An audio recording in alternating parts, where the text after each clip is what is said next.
Good morning, it's Mama Henry again. It's been a while since I put a video up. It is Saturday morning and I think we need some biscuits this morning.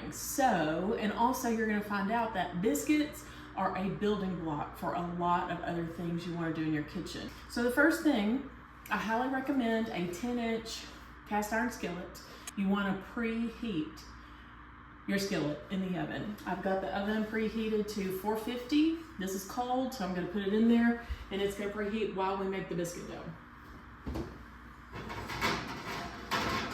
So the first thing you wanna do for biscuits, what I did is I took a half stick of salted butter.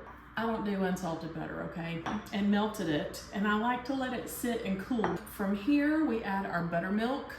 So half stick of butter, 3/4 cup of whole milk buttermilk. If you want to do fat-free, low-fat, whatever, I just think it's better with whole milk buttermilk. So there's that. And the buttermilk helps cool the butter as well. So like you'll see when you start stirring it, it's not going to be completely smooth. Now, self-rising flour. Self-rising flour, like you can tell, like if your things are not labeled in your pantry or whatever, it's got a little salt in it. So if you like taste it, you'll know that's the self-rising flour, because self-rising flour is the only flour that has salt in it. And I want to have a cup of self-rising flour that is as heaped as my cup will allow. Like I want a lot more than a cup. So I'm literally like getting it all in one end and I'm lifting it up. Like I'm literally putting this in my bowl. And so I've got a fork here that I'm using to stir it together. The big thing with biscuits is you never, ever, ever want to overwork your dough.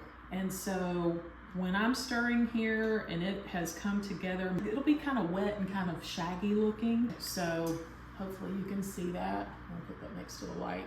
And so what we do to make it come together and make our biscuits is I'm going to sprinkle a good bit of flour on my clean surface, maybe a little more. And now I'm going to scrape this all out onto my counter. Woo! Okay, scrape off your fork. You definitely want just a little more sprinkled on top. Okay, so you're just kind of pressing it from one side and then kind of twist the whole pile. Pull some in and press it into the middle. Gently twist it, press more into the middle, like so. And I'm kind of picking up pieces. We're getting real close, maybe one more. Let's see. I'm gonna pick up some of this, get some of the flour away so I don't dry it out too much. Okay, let's do maybe 2 more.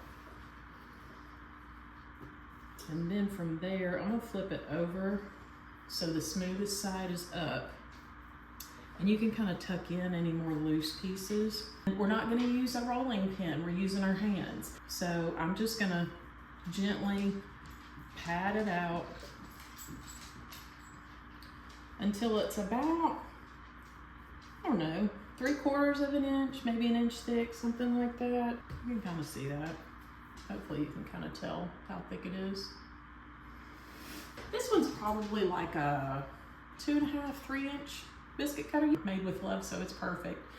So 7 to 9 biscuits for this recipe, and that will easily fit in your skillet. Okay, so you just go straight down, pick it up, put your biscuit aside. Now, I don't want this to stick on the next one, so I'm gonna kind of roll that in my flour a little bit.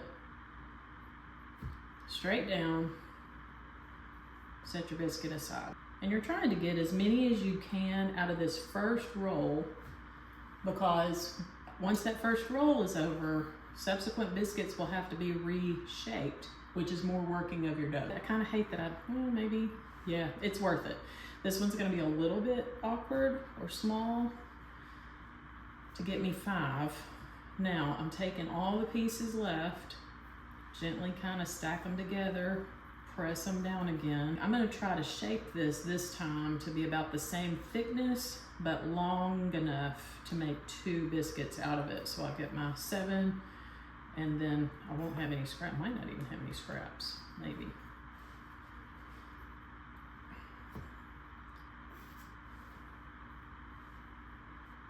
Okay, there's 6. And this one, it's not worth like refolding and shaping, so I'm just kind of gonna pull those scraps in.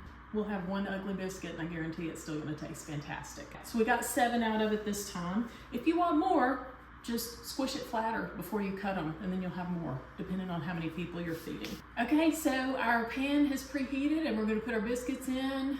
If we've done it right, there should be just a little bit of a sizzle. I don't know if you'll be able to hear it on camera, but some of that butter needs to be finding its way to the surface of that skillet. The skillet is smoking, so that's a good sign. Oh yeah, now that they're all in there, I can definitely hear it. Now I prefer that my biscuits touch just a little bit, so I'm gonna scoot them together.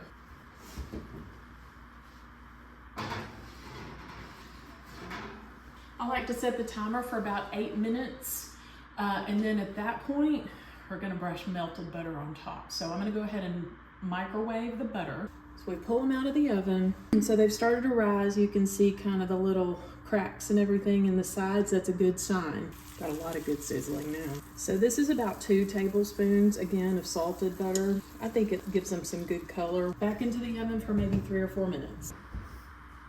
They're really pretty. Snappity snap. I'm gonna pick the smallest one in the bunch, because I'll be going back for seconds. Okay, so look, it's brown on top, even browner on the bottom. It rose, you can see all the little cracks on the side. I'm gonna use this and split it open. It's steaming, oh my word.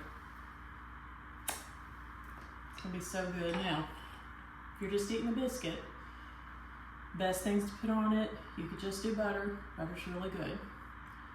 You could do gravy. I love some gravy. I'll show you how to do gravy sometime too. I've got a sausage gravy and a bacon gravy. Today, we're doing homemade strawberry freezer jam. I'll show you how to do that too. Throw a little of that on there.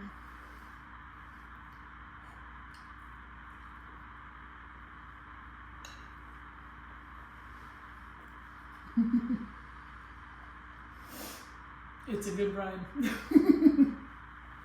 Thank y'all for watching. Have a good week. I really love my Pedies and I love y'all too.